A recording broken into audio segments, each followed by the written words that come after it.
بسم اللہ الرحمن الرحیم الحمدللہ رب العالمین والصلاۃ والسلام علی خاتم المعصومین۔ ناظرین السلام علیکم ورحمۃ اللہ وبرکاتہ۔ میں ہوں محمد جوید سیالوی، آپ حضرات کی خدمت میں حاضر ہوں۔ آج آپ حضرات کو عقیدے کے حوالے سے ایک بہت بڑے فنکار مولوی کی ایک بات سنا کے جو اس نے عقیدہ اہل سنت سے بغاوت کی ہے، آج ہم اس کی بغاوت کا پردہ چاک کریں گے اور اس کا جواب بھی دیں گے۔ وہ مولوی سکھر کا رہنے والا ہے، چمن نام کا وہ مفتی ہے۔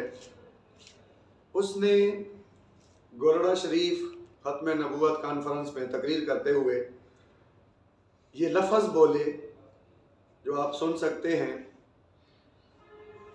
آل رسول کو وہ طہارت دی ہے جو طہارت اللہ رب العالمین نے اپنے نبیوں کو عطا فرمائی ہے۔ اللہ کریم نے آل رسول کو وہ طہارت دی ہے جو طہارت اللہ رب العالمین نے اپنے نبیوں کو عطا فرمائی ہے۔ ناظرین دیکھیں، کہہ رہا ہے اللہ رب العالمین نے آل رسول کو وہ طہارت دی ہے جو اس نے اپنے نبیوں کو عطا فرمائی ہے۔ سوچنے والی بات ہے کہ نبیوں کی طہارت کیا ہے؟ نبیوں کی طہارت ہے معصوم عن الخطا ہونا، کبیرہ گناہوں سے بھی پاک ہونا، اور جمہور علماء کے مطابق صغائر سے بھی پاک ہونا، یہ نبیوں کی طہارت ہے۔ اور یہ مولوی کہہ رہا ہے کہ اللہ رب العالمین نے آل رسول کو وہ طہارت عطا کی ہے جو طہارت اللہ تعالیٰ نے اپنے نبیوں کو عطا فرمائی ہے۔ تو کہنا یہ چاہتا ہے کہ یہ طہارت اس نبوت کے مقابلے میں ہے جو نبوت اللہ تعالیٰ نے اپنے نبیوں کو عطا فرمائی تھی۔ میں اس حوالے سے آپ کو وہ بتاتا چلوں کہ حضرت داتا گنج بخش فیض عالم رحمۃ اللہ علیہ، آپ نے جو عقیدہ اہل سنت کو واضح فرمایا ہے، آپ اپنی مشہور زمانہ کتاب جس کا نام ہے کشف المحجوب شریف، فارسی زبان میں جو موجود ہے، اس کے اندر آپ فرماتے ہیں کہ وہ انبیاء فاضل تر اند از اولیاء، اللہ کے نبی وہ اولیاء سے بہت زیادہ فضیلت رکھتے ہیں۔ کیسے؟ فرمایا ازانچہ نہایت ولایت بدایت نبوت باشد، جہاں جا کے ولایت ختم ہو جاتی ہے وہاں سے نبوت کا آغاز ہوتا ہے۔ اور ایک مقام پر آپ یہ بھی فرماتے ہیں، کسی کشف المحجوب شریف میں آپ فرماتے ہیں، اور آپ کا بہت ہی خوبصورت انداز ہے، فرمایا پس یک نفس انبیاء علی نبینا و علیہ الصلوۃ والسلام فاضل تر از ہما روزگار اولیاء، انبیاء کرام علیہ السلام کی ایک سانس دنیا بھر کے اولیاء کے مقابلے میں زیادہ فضیلت رکھتی ہے۔ دنیا بھر کے اولیاء وہ ساری ان کی فضیلتیں اکٹھی کی جائیں، پھر بھی وہ مل کے بھی اللہ کے نبی کی ایک سانس کا مقابلہ نہیں کر سکتے۔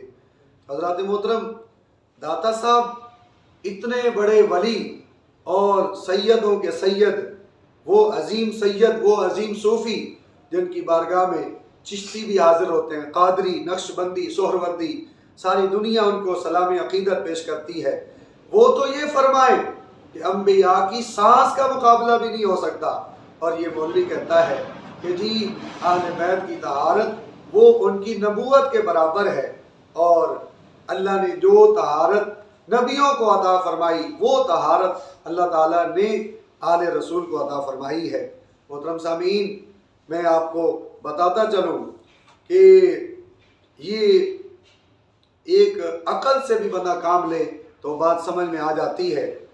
دیکھیں، جب حضور نبی کریم صلی اللہ علیہ وسلم قصر نبوت کی آخری اینٹ ہے، جب پہلے والے نبی آئے، ایک پہلی اینٹ بھی ہے حضرت آدم علیہ السلام، لیکن گنجائش تھی ہر نبی کے بعد چونکہ ہر نبی ایک اینٹ کی مانند ہے، تو نبوت کا محل تیار ہوتا رہا چونکہ باقی جتنے نبی تھے ہر ایک کے ساتھ نبوت کا محل مکمل نہیں ہوا، ہر ایک کے بعد گنجائش تھی، نبی آتے رہے اور آنے بھی چاہیے تھی تاکہ قصر نبوت مکمل ہو۔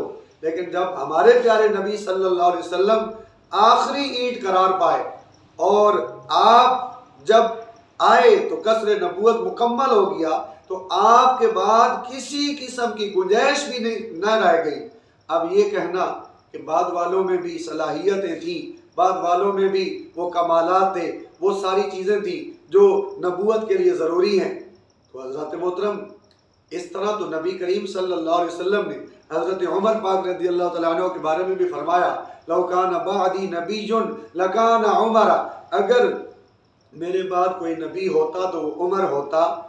حالانکہ حضرت عمر کو وہ طہارت حاصل نہیں جس کا ذکر انما یرید اللہ لیذھب عنکم الرجس اہل البیت کے اندر ہے، اس کے باوجود حضور نے ان کے بارے میں فرمایا میرے بعد نبی ہوتے تو وہ نبی ہوتے۔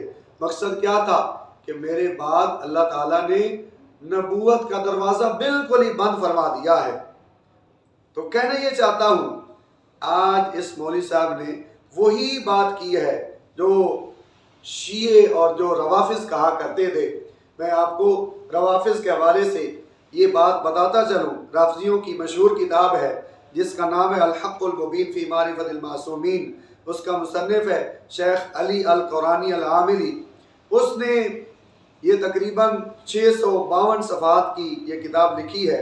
اس کے اندر ایک مقام پر ایک حدیث کی تشریح کرتے ہوئے وہ لکھتا ہے، حدیث کیا ہے؟ ان الرب یغضب لغضب فاطمہ ویرضی لرضاها، رب غضب فرماتا ہے حضرت فاطمہ کے غضب کی وجہ سے اور رب راضی ہوتا ہے ان کی رضامندی کی وجہ سے۔ یقیناً ہمارا اس پر ایمان ہے الحمدللہ، لیکن وہ اس سے نتیجہ کیا اخذ کرتا ہے؟ وہی نتیجہ اخذ کرتا ہے جو اس مولوی صاحب نے وہ حضرت سمہودی رحمۃ اللہ علیہ کی حوالے سے اخذ کیا ہے۔ شیخ علی قرانی کہتا ہے ان معنی ھذا الحدیث، اس حدیث کا معنی یہ ہے کہ حضرت فاطمہ ان فاطمہ تا لہا مقام العصمت، حضرت فاطمہ کو مقام عصمت حاصل ہے۔ نعم مقام عصمت لیست کعصمت یعقوب و عصمت یوسف ولا کعصمت موسیٰ و عیسیٰ بل ولا کعصمت ابراہیم علیہ السلام فہی عصمت لعصمت النبی الخاتم۔ کہتا ہے جو عصمت حضرت فاطمہ الزہرا کو حاصل ہے وہ عصمت تو حضرت موسیٰ علیہ السلام کو بھی حاصل نہیں، یعقوب علیہ السلام، یوسف علیہ السلام، حضرت عیسیٰ علیہ السلام، حضرت ابراہیم علیہ السلام کو بھی وہ عصمت حاصل نہیں جو عصمت اللہ تعالیٰ نے حضرت فاطمہ الزہرا کو عطا فرمائی ہے۔